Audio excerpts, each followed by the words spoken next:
Menghadapi ajang Pilkades serentak 17 Oktober mendatang, PJ Bupati Musi Banyuasin menghimbau kepada para calon kades tidak bermain uang atau money politik. Pemilihan kepala desa serentak di Kabupaten Musi Banyuasin hanya tinggal menunggu hitungan hari.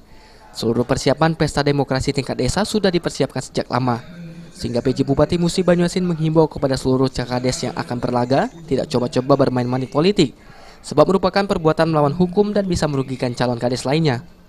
Apriyadi juga menegaskan jika ada calon kades yang terbukti melakukan politik uang dalam proses Pilkades serentak 2022 di Muba, pihaknya tidak segan-segan akan memberikan sanksi tegas sesuai dengan aturan yang berlaku.